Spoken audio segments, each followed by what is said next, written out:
dancers are looking for somebody that can make them feel good. One thing that I'm looking for in a teacher, how engaged they are in the process of the students, in my process. The biggest quality of a great teacher, in my opinion, is a teacher who is a forever student. A teacher that is great for the community, is there for the community. A teacher who just shows up to class and see you later, they're not a community person. The teacher is not only teaching you about the movement or the pattern, but is making connections with other aspects of life. As a great communicator in a beginner class, you're going to end the class making everybody feel like, I can do this. I don't know if I'm going to remember anything next week, but I feel strong and I feel motivated to continue this. When a teacher talks about dance connecting to life force, the excitement that they have about what they're talking about comes out so intensely that for me as a student, that's so engaging and inspiring. What makes a great dance teacher? What sort of qualities and attributes do they need to have to be considered a top-tier teacher? Well, let's find out. Hello everyone, and welcome back to ZoukNerds. In this episode, we are taking a deep look at the qualities of a great teacher from every perspective. What do students want? What should teachers focus on to grow their reputation and credibility? And what qualities do community leaders look for when hiring a teacher? Join us as we break down the different needs and expectations to give you a full picture of what it takes to be great. So, let's go!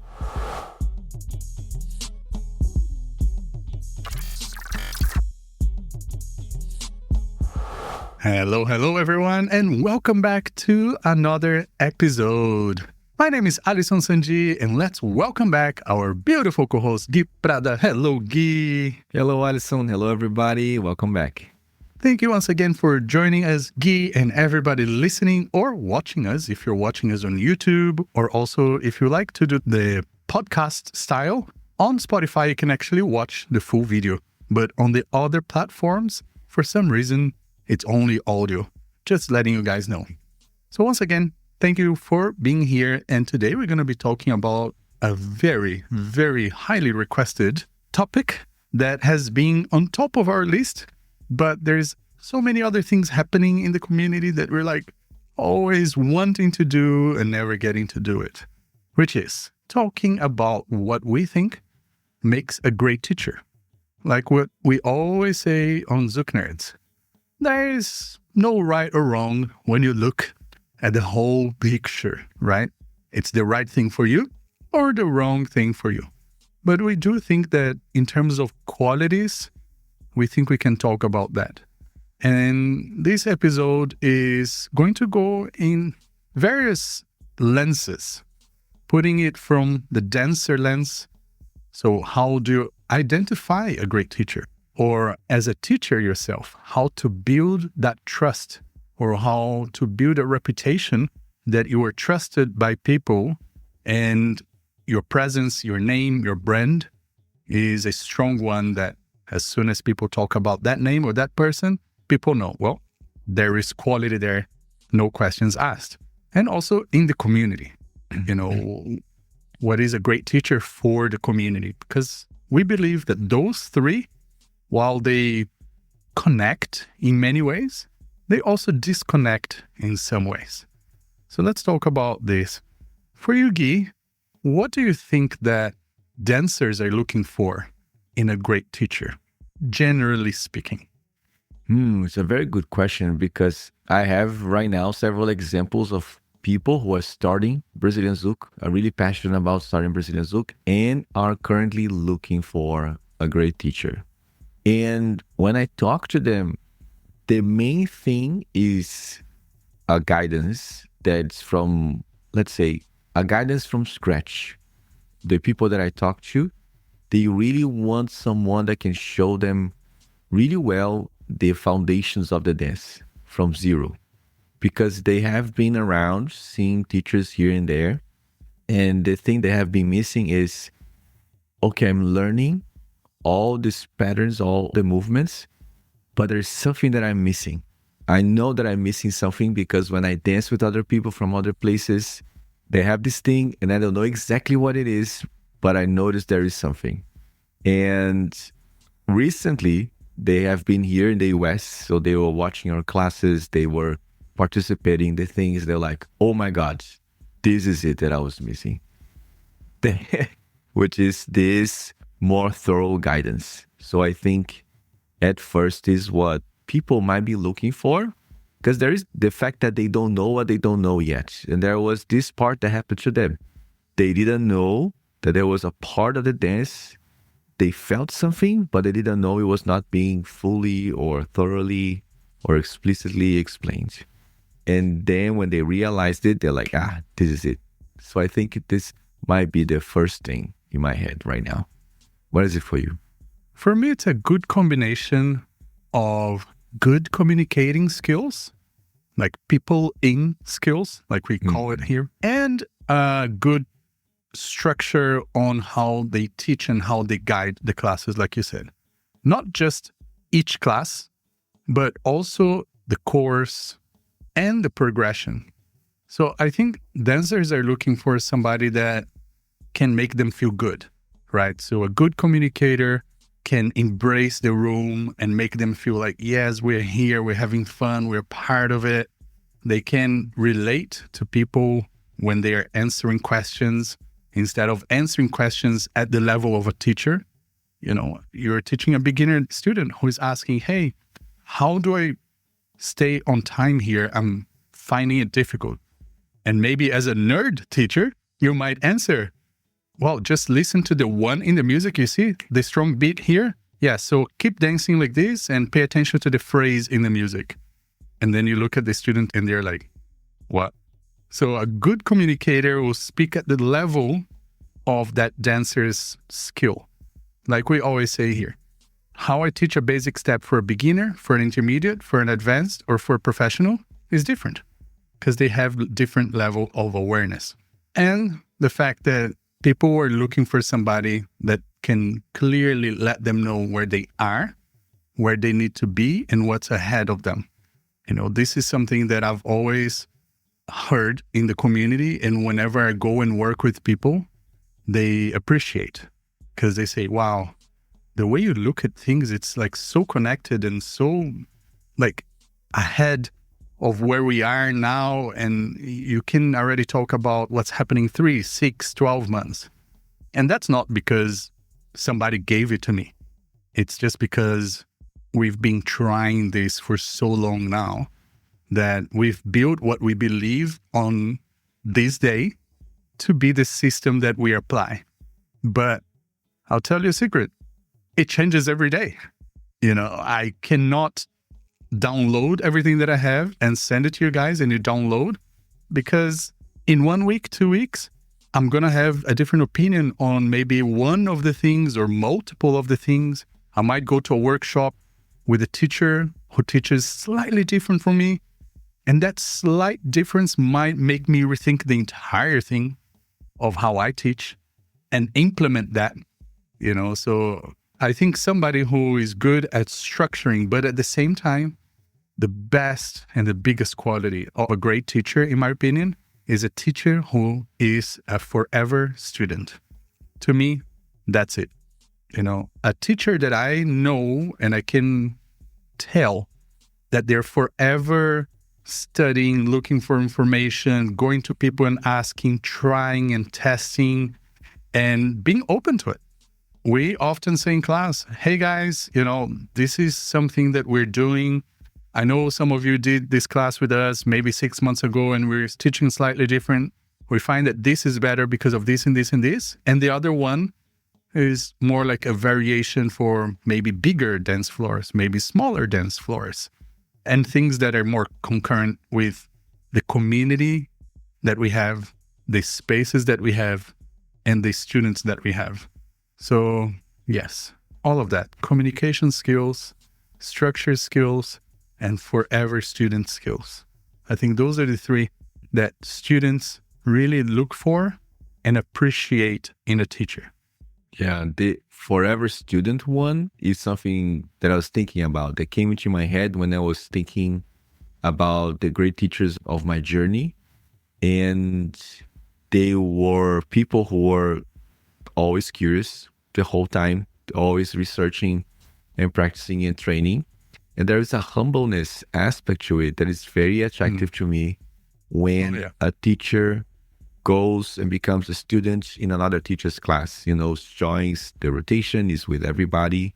Although we know that this person has more knowledge than I do in this particular field, like in the dance, I know that they are not superhumans.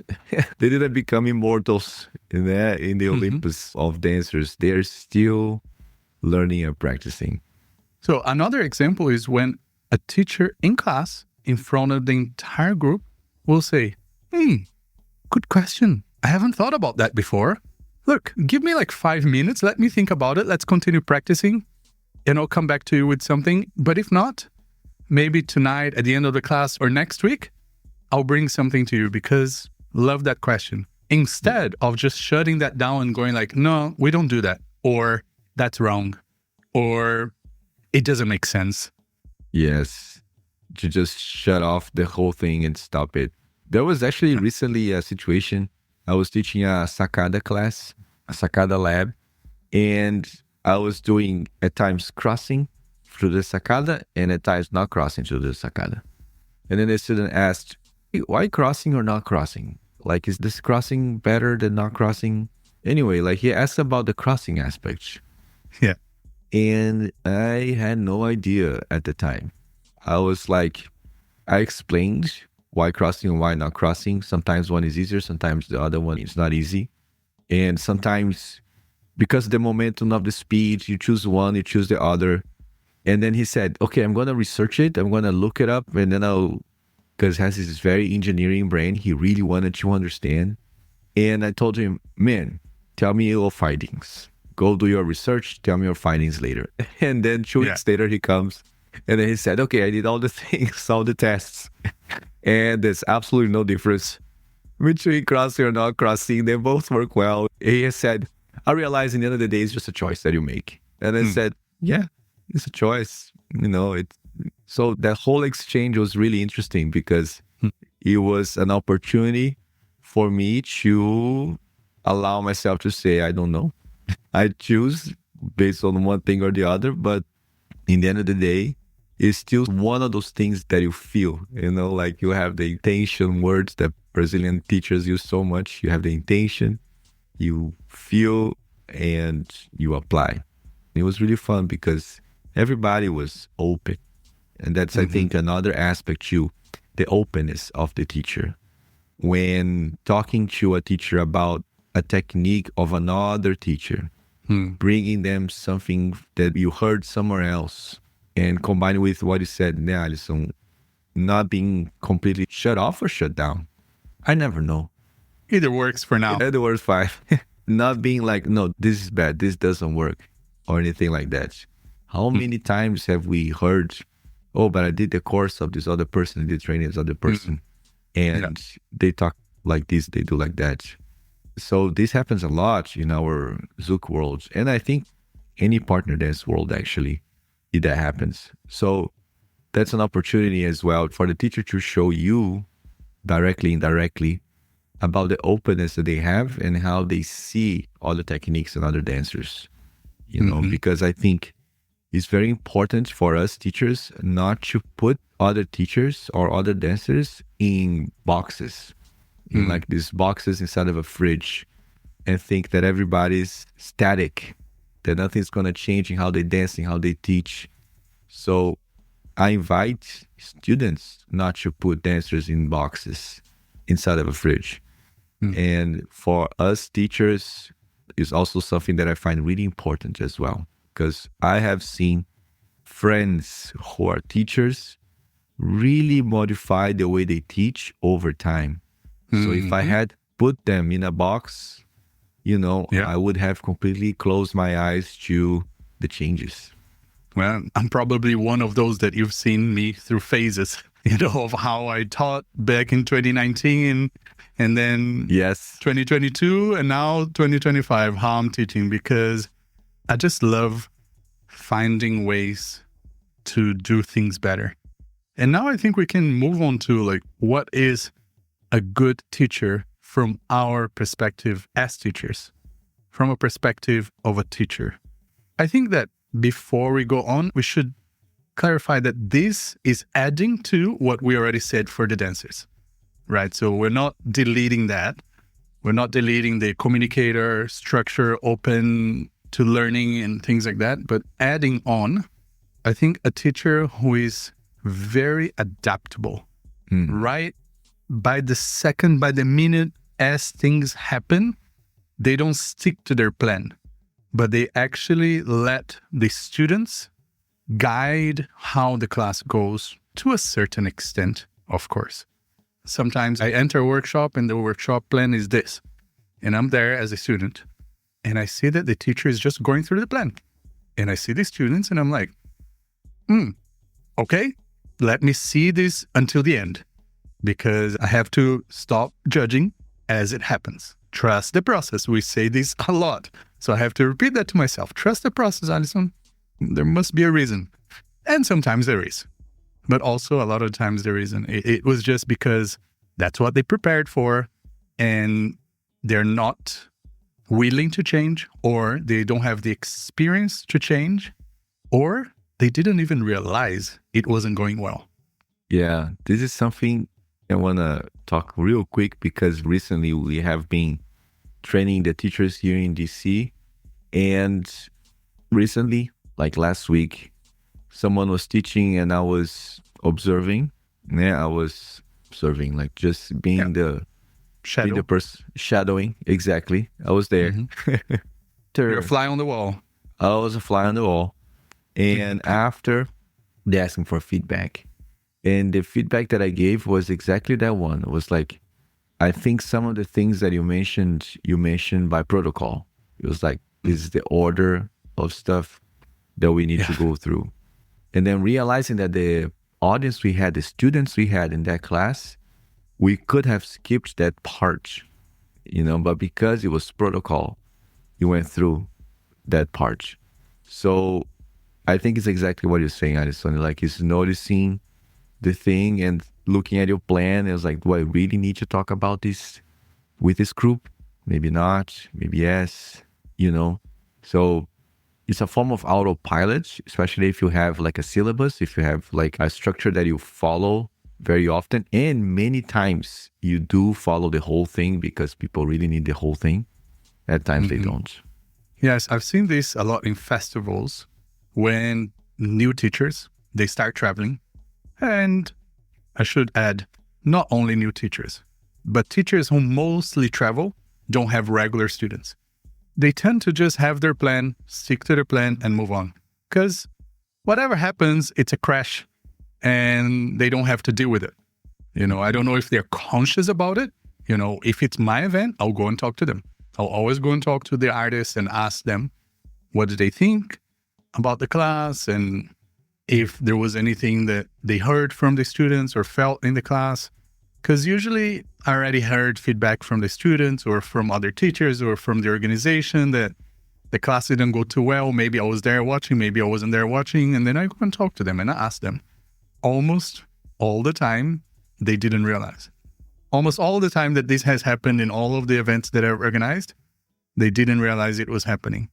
And this could be a lack of experience, or just could be a lack of awareness. Just like being aware and feeling the students in the room with you instead of you like on the stage as if you were like a pre-recorded lecture and just deliver, change partners, And of course, look, there are times where as a teacher, we already tell the students at the start of the class. For example, in some events, we're invited to teach an advanced challenge workshop. And at the very start of the class, we say, hey guys, this is what the class is about. This is what we're going to be doing. We are going from here onwards. So yes, we're sticking to the plan because the organization asked us to make sure that that class is a challenge, an advanced challenge. But we already give them that warning and say, hey, if we feel like we're not covering those other things, that's intentional. Okay, we're not paying attention to you. We see sometimes you're struggling, but we just have to stay focused on the level of that class. But even then, There's a lot of room for adaptability there. It's not just teaching the combo. Sometimes I see something that is happening in class and I'll actually use it. I'll see that something is happening pretty much with everybody. And I'm like, well, that's not where I was going. But since you're going there naturally, let's explore that. Let's explore that because it's something that all of the dancers or majority of the dancers in the room feel good about. And they are naturally doing it. And then I'll stop and I mention, I said, look, guys, there's this option, there's this option, and there's that option. You guys are already doing this option, so let's explore this one. And then later I'll give you the one that I was planning. And then we adapt and go with the flow. Because if everyone is doing and it's a good option and everyone is having fun, why just like tell them, no, it's wrong? You know, sometimes it's actually better to adapt and go with that flow that naturally they're going with than to stick to the plan that you had, because maybe by the end of it, it didn't work for that group. Or maybe I planned something that is more big and they like to dance small. Yeah, I have a word for it. For me, it's slightly different than awareness. It's a manifestation of awareness, I think. The word that I use for what you have been describing is engagement, like how engaged the teacher is in the process that is happening in the class. Yes. In the autopilot, your level of engagement, I think it might reduce your level of engagement because you are following the plan. You're looking at people doing the things, but I think you're looking like, you know, when you blur your eyes and you just see like the whole, and the whole looks fine, you know. And depending on the level of engagement, you look more precise. Your eyes change. And I remember I always use this example, and I'm going to use names because it was one of the most cute and endearing exchanges that I had was when I was there in Taipei and Ariel and Leticia were doing their Lambada Weekender. I think it was the Friday. Yeah, they were doing a class before the weekend for the group by Lalo. And they started their class, did the warm-up, and they were going with the plan. They were following the protocol. And then you and I, we were there, and we were watching, like, let's see what happens. Because, guys, they were teaching stuff, and people there in the workshop, they were crushing it. They were doing perfectly well, but they were not complaining. They were just going with it, super, like, you know, super nice. And then it's going. And I am laughing internally because every time they add something new, they just crush it. And then at some point, they were practicing and Ariel comes to me and he said, Gui, they're good, né? And I said, my friends, you can skip the whole thing that I had in mind and go way ahead. And he was like, yeah, I think we're going to need to change the plan. And I said, yeah, I'm really good. So then he got Leticia and went to the corner. And then they started like thinking of option D and E and F because A, B, C, they got it very quickly, you know? So I don't think they were expecting the group to go that fast. And that was the thing, I think, that shows the level of engagement. There's a perception that people are doing really well and they still have like an hour left. So they need to pivot, you know? So I found that a really endearing example because of the way that he approached me and talked about everyone, talked about the students, but it shows engagement. And that's what I think is another quality of a great instructor is how engaged they are in the process of kind of like every student. I remember back in my Bolsista days, Bolsista, we talked about this before in the podcast, but Bolsista is the scholarship holder of the dance studios in Brazil back in the day. This exchange, we dance with the students and we learn for free. Quick explanation. And it felt so incredible when the teacher would come to me, like full class, 70 people in class. And the teacher would come to me and say, try like this now. Try going this way, you know? So out of all these people, they were seeing me, they were seeing what I was doing, and I would see them walk around and do similarly to every student, you know? So like this interest in knowing their names, the interest in knowing a little bit more about them, this interest in realizing, oh, they got this thing. Let me give them a challenge to keep them engaged. Oh, they're having a hard time. Let me give them a little bit of piece of feedback. Because how many times, Alisson, I think you saw this too, sometimes the teacher explains, play the music for people to practice, and turn around and turn backwards, and So many times. talk to each other, but they are not looking at the people practicing. That drives me a little crazy. But, but we know there might be so many reasons why that's happening, so many reasons why the level of engagement is low.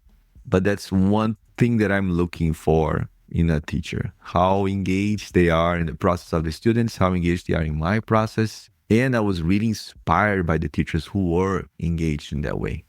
And I think this is a great tip for anyone who teaches classes that have mixed levels. What I mean by that is sometimes when you're doing your level ones or your beginner courses or maybe open classes, you have people who are coming to support and come to learn maybe the opposite role. And you feel like, I'm not giving enough for them to feel like they need to be here, they want to be here. And that's exactly what you can do, what Guy said. You can just go to them and say, hey, great viradinha, but focus a little bit more on your grounding step and on your swiveling technique, because this person specifically is already maybe a level 3 or a level 2.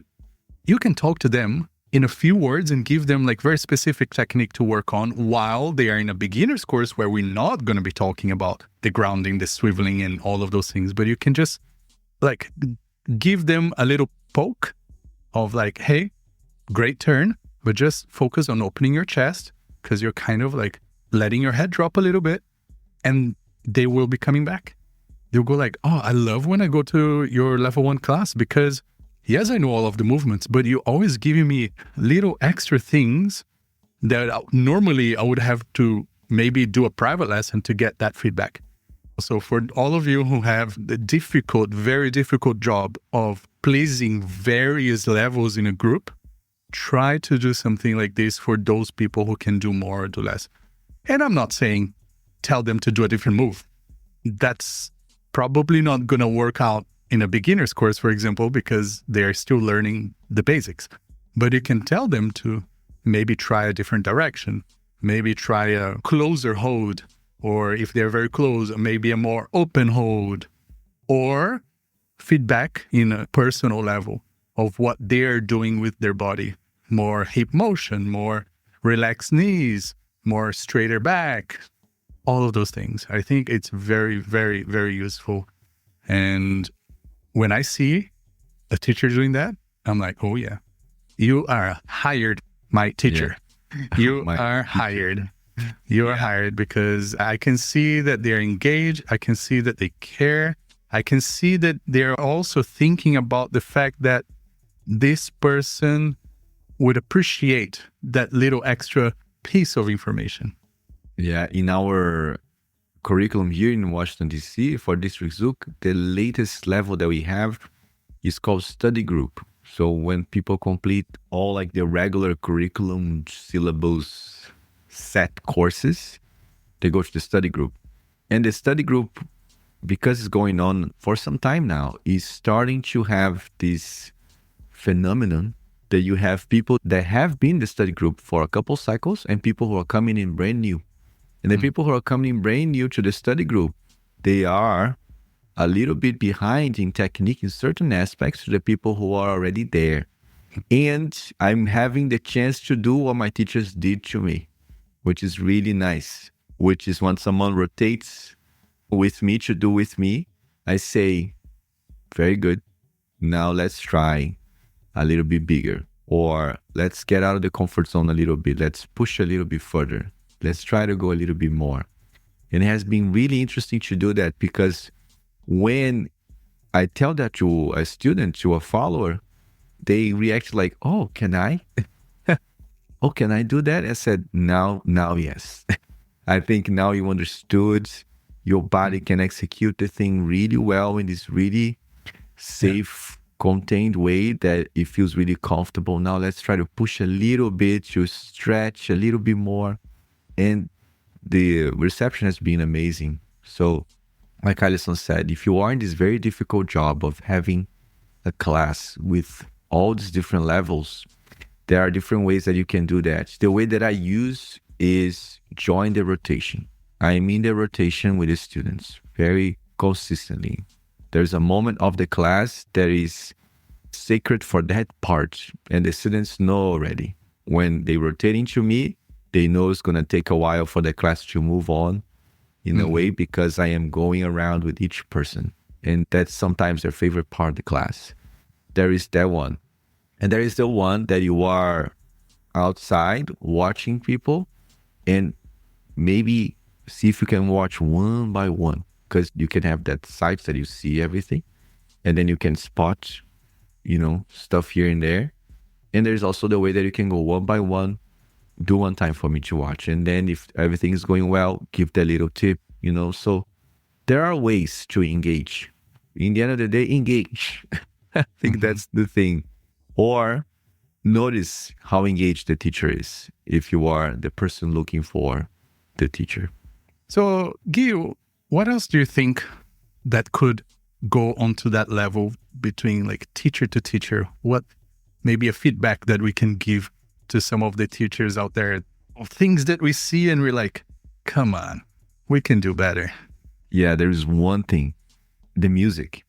I don't think we realize when we get to teach. So for example, if you are not a teacher, if you're not an instructor, and you are required to do that, I think we don't realize the music part. We don't realize sometimes that the music that we thought would be nice is actually a little bit too fast, or has a long intro, or has this giant break in the middle that if you're training with the beginner students and rely so much on a very clear rhythm, and there's this giant silence in the middle, you're like, oh my God, let me, so you have to keep changing the music.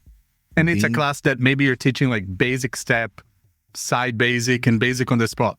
Like you need something with constant beat the whole time. Exactly. So do not underestimate the music part. Yeah, I think that's really important to prepare a little bit, to see your library of music and listen to the music you have. We still fall into that trap of listening to music one time in a social, Shazam it, find it, oh, I'm going to use it in class, but I don't listen to it before. So when you play in class, 2-minute long intro. So get the music ready in advance. Depending on the class that you're going to teach, change the music a little bit. And my people, I'm going to talk very quickly, my people, get an app to change the BPM. Get something that you can control the speed of the song, because that's the most powerful tool that we have as a teacher of dance, is the ability in 2025. Yes. The ability to change the speed of the song. Guys, don't rely on Spotify forever. Please don't rely on the original speed of the song, because you don't need to. You can, but you don't need to. If you have the opportunity to change the speed of the song, why wouldn't you? It's so liberating. It's so freeing when you can do that. I think Spotify is the worst when teachers using it for warm-up or for music in class, unless they have a very, very, very, very well curated playlist of like slow tempo, good beats from start to end. Maybe 10, 15 songs that they know they can play any song on that playlist and it's going to be great. But how many people do that? They don't. They go through whatever music is there. But one thing that we personally do a lot, Key and I, and we highly recommend, is for you to get DJ sets. So go on Mixcloud, go on SoundCloud, go anywhere. Find DJs with sets that you think, oh my God, this would be great for a beginner class, because sometimes there's a 10 or 15 minutes at the beginning, in the middle, or somewhere in the set that if you start here and you end here, gives you a 15 minutes, great beat, great something. Or maybe if you're doing a musicality class, or if you're doing a more like feeling body movement class, you can use that. And you can contact the DJs and buy it from them and say, hey, would you mind if I do use this in my classes? And again, you're still going to need the app to change the speed. That's forever. Like the one that we use is called AnyTune Pro. Like anything, tune, like song, music, pro, like professional, AnyTune Pro. And I believe it's available on both Android and Apple devices. So if you guys want that, but also there's the free one, Virtual DJ. Download it. It's free. It's free, guys. Download it, download the set, put it there, and then know the ones that you use for beginners, the ones that you use with more texture and dynamic when you want to play a little bit more. But yeah, doing a 10 minutes warm up and every end of song having to play another one, to me, it breaks the flow. It breaks the atmosphere. It breaks that thing that you've been building over the last 3 minutes because they're like, reset. Okay, let's start again. I like to have everybody like in a trance for 15 minutes. They're just like, whoa, the warm-up trance, you know? So that is something. And a couple of technicalities. Make sure that you've got your cables, your adapters, make sure you got your waters, make sure you got your shoes, make sure you got your chargers. At every festival, I'm the adapter, charger, and cables provider because I always have it in my bag. Adapter for iPhone, for USB-C, cables, and chargers. Because teachers will show up literally on time for the class or even late. And like, does anyone have an adapter? And I have no mercy at that point. And I'm just like, oh, welcome. Is this your first class? Have you taught before? Because like, where is your adapter? Why aren't you ready? And they laugh, but I mean, like, it's a burn. It's a burn. If you're not prepared, at least tell somebody 30 minutes early at the teacher's room or the organizer. Hey guys, I'm going to teach in 30 minutes. I'm looking for an adapter. Anybody has it? Sometimes we lose it. Sometimes we give to other people to use. They don't bring it back. All the things happen. But be prepared with those small things as well, because again, we're talking about great teachers here. We're talking about teachers who are in the room before their class is supposed to start. They're already there. They're ready. Anytime, tell me, and I'll start the class. Yeah. Not like rushing into the room when you're supposed to start and you don't have your things together. They're good to go. Yeah, I think we could have like a starter kit or survival kit that includes a USB-C to USB-C cable, a power bank, you know, at least one speaker. Guys, you never know if the sound's going to work or not. There is a chance that it has happened to me, that the sound of the room that we rented is not working. But because I had my faithful, you know, always. I had my faithful, with me. Yes. I taught a giant class of people with a JBL Charge 3 that is like, I don't know, 7 years old, you know. Yeah, it happens that sometimes the organizer just booked the studio, but they never been to the studio. Or they booked the studio, they've been to the studio, but they haven't checked how to connect to the sounds. And then you show up there, everybody's there. We teachers go connect to the sound and we're like, hey guys, how do we do this? It's locked. Like there's no cable, there's nothing here. Or like the power is not working and it's time. Guys, have your speaker ready, put it down, let's go. Oh, maybe we can even get into the studio. Okay, let's start here in the corridor. Let's do something. Let's go down to the lobby. Let's go to the car park. We're going to make it happen. Don't worry. We find a way. Yeah. So have your little kit or your survival kit ready to go. You know, like we normally use the iPad or the Mac or the computer for the music, but the phone is always the backup. Yeah, guys, everything ready to go. Be ready. Yeah. If you think something could happen, make that as a checklist. You know, make sure that you have your teaching checklist.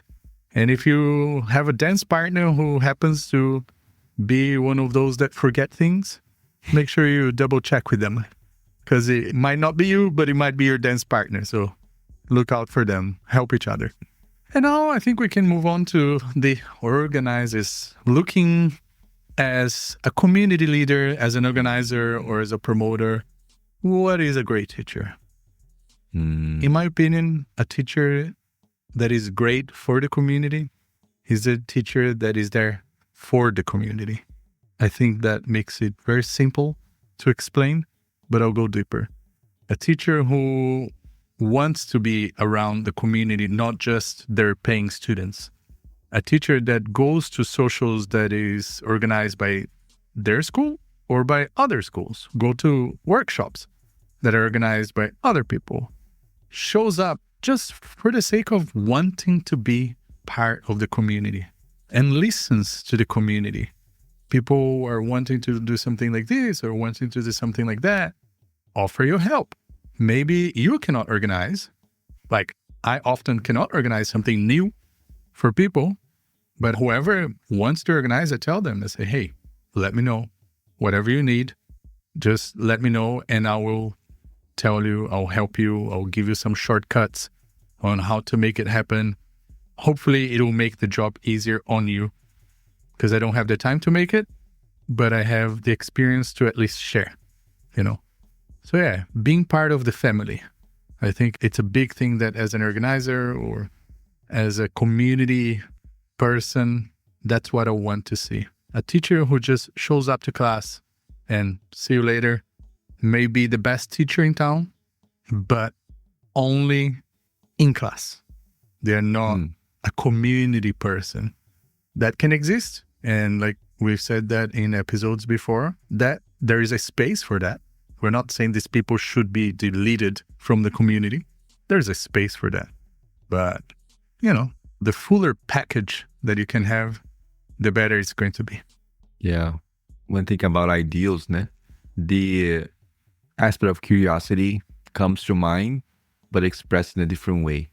For example, bringing a new teacher to the community is the curiosity of the teacher to know how things have been running for a while. So instead of arriving ready with changes that they wanted to implement right away, spend some time observing how things are being done and ease their way in. And I think that's a very important and respectful thing to do because it shows to people who have been there already, recognizes the work, recognizes that the thing only exists and I'm only coming there to teach there because someone did the work. And we might not fully agree with how it's done, but it's important to acknowledge how it's done, understanding how it's done, and then bring things in slowly.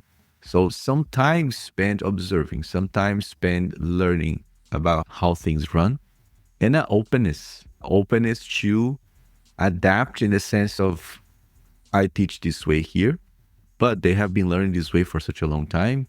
Can I find middle ground here? Can I find a way to bring the way that I would like to teach, combined with the way that they learn already?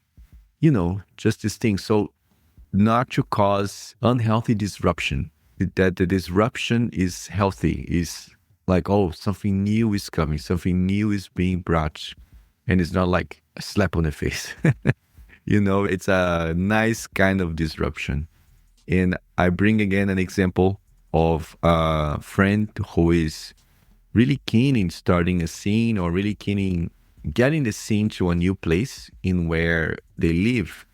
And they have been scouting teachers, making calls, talking to people.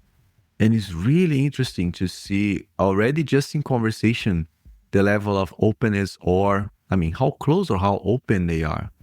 So for example, there was one conversation that they had with a couple of teachers, and they were talking about the teaching standards that they would like to follow. I like to follow these teaching standards here. I like the way that they build things. The syllabus is nice. And then the couple teachers said, I don't think we need this because we're already doing this other one. And then when they told me about this conversation, I said, oh, interesting. There might be a point to observe there because it might be showing a level of closeness. They might not be open to the way that you'd like. So observe or talk more or ask more questions, see how it is going.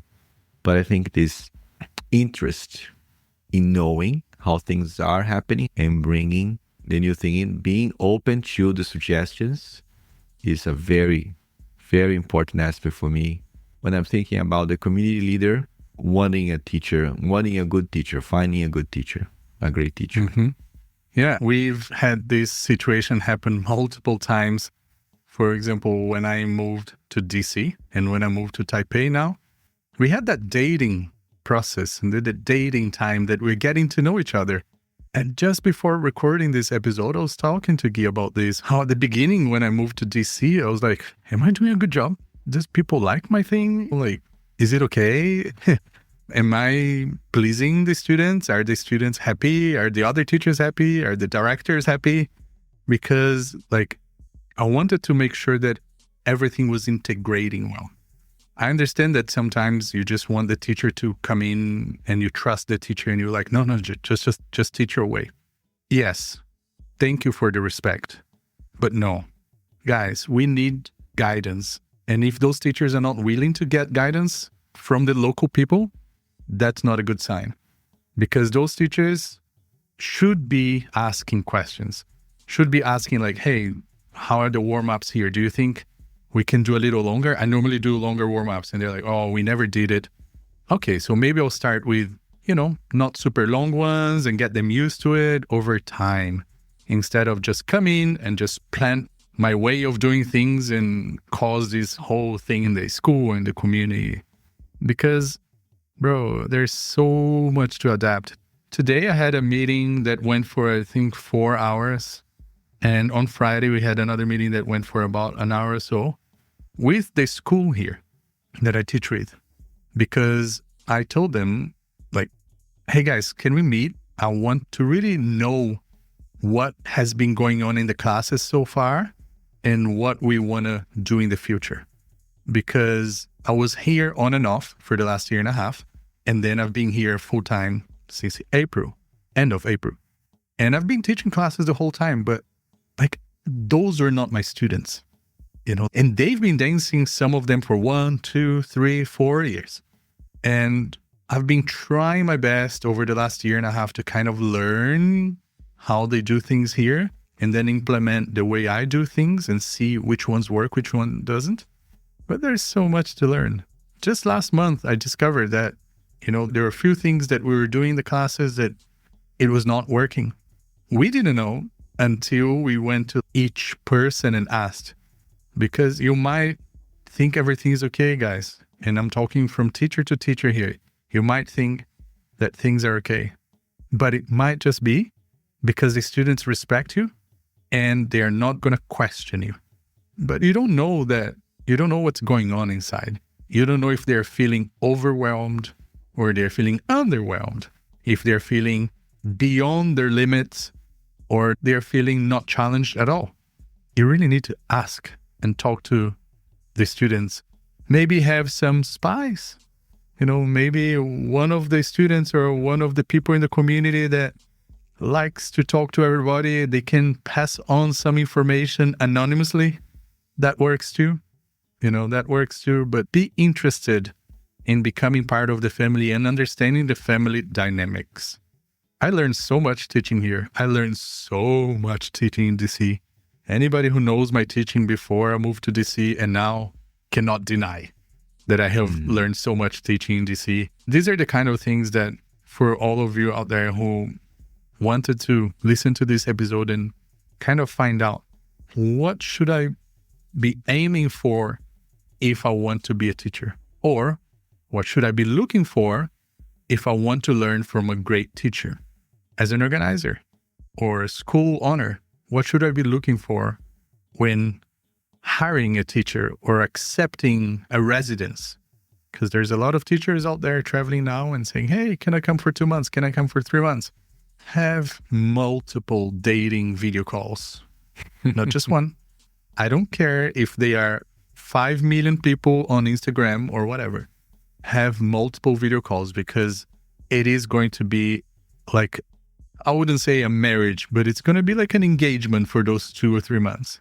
And it's kind of like moving into each other's house, but you don't know if this is going to work. Oh. Date a lot before this happens, a lot. And have contracts, people. Have contracts. Everything ready, everything written, everything spoken, no T's left uncrossed. Please.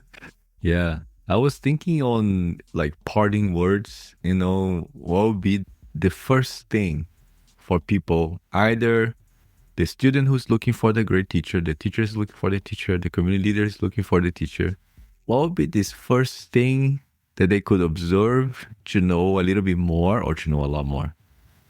This one thing. Yeah. For me, like I said, the spy, I think you can ask a spy question. Is ask them what they think, or just to see how they would talk about another teacher. Oh, yeah. Yeah. Bro. I think that would be a good way to start, Like, what do you think of this teacher here? What do you think of their work? And just observe. I think that would be like a good way for you to measure several of the things we talked about here, especially the aspect of curiosity, the aspect of openness, the aspect of interest. I think this, particularly the curiosity one, it might come out in the way that they express about the teacher or you just ask them about. Another one, I think it's very used in the corporate world in terms of like job interviews and things like that. I think we need to pay attention. And I do this all the time, every single event, every single time I'm around people, I'm watching how people react with each other. Because I don't care what you say in front of my face. I've already seen enough of how you treated somebody in the parking lot, how you treated somebody in the bathroom, how you treated somebody in the class, how you came into the school and you're just like on your phone. You didn't say hi to anybody. You didn't say hi to the receptionist. I don't care. They're not paying your bills. They are a person. They are part of the community. So please treat them nicely. I'm watching all of those things. And I think this is part of just who you are. Like, oh, I got you an Uber. You're getting out of the Uber and you just like get out of the Uber, don't say anything, slams the door. I've seen it. And I cannot forget that. You're getting out of the Uber. Hey, thank you very much. Have a great day. Close the door nicely. Walk away. Just that little interaction changes everything in my mind, honestly. Because you can be the nicest person to me and to my students that are paying something. But if you're not a nice person, in and out in any circumstance, not Gucci. Not Gucci, yeah. Not Gucci. So I think that's a great way to identify immediately. Like watch that person in class, outside of the class, anywhere. Some of us are introverts, okay? So yes, if you see us on the street, we might just not be talking to anybody because we're introverts. But when they have the opportunity to interact with somebody, how does that go? Is it very transactional or is it very warm and welcoming? I think that has very much to do with the person. Yeah, I think so too. And there is actually one last thing that I wanted to mention. And that is something that resonated with me very strongly as a student and that I also try to bring as a teacher. That can also be like a matter of preference too, which is the storytelling aspect of teaching, in the sense that the teacher is not only teaching you about the movement or the pattern, but is making connections with other aspects of life, is making connections with other aspects of moving your body, like everyday things, the connections that can be created between dance and life. And the teachers who did that were the ones that got my attention the most. Jaime, of course, yeah, sitting at the top of the chair, and several teachers in Argentina, the way that they would talk about tango, like the way they would talk about dance, they were not just talking about dance. There is something behind, and you could feel in their voice, in their tone. So when a teacher talks about dance in this way, connecting to life force, the excitement that they have about what they're talking about comes out so intensely that for me as a student, that's so engaging and inspiring as well. I remember leaving class really inspired, wanting to dance better and wanting to become a better person because I was dancing better. So the aspect of inspiration that comes from the way that they present the content and the life force that they bring behind the words that are coming out of their mouths, it's something that has inspired me for so long, and it still does inspire me. It's one of my greatest models when it comes to teaching, So one of the things here with the team of people who wants to become instructors here in DC, we make this invitation to how does this thing that you talk about connects with things beyond the pattern, beyond the technicality of the movement. How can you connect with people in a different way, but still talk about the viradinha, the lateral, the bonus, to engage people, to inspire differently. That has been something that always caught my attention. And it might be, something that calls your attention too, either if you are a student, a teacher, or a community leader. The storytelling, the life aspect of teaching dance. Yeah, and it falls into one of the first qualities that we talked about, which is being a great people person, being a great communicator. As a great communicator in a beginner class, you're going to end the class making everybody feel like, I can do this. I have no idea what happened in this class.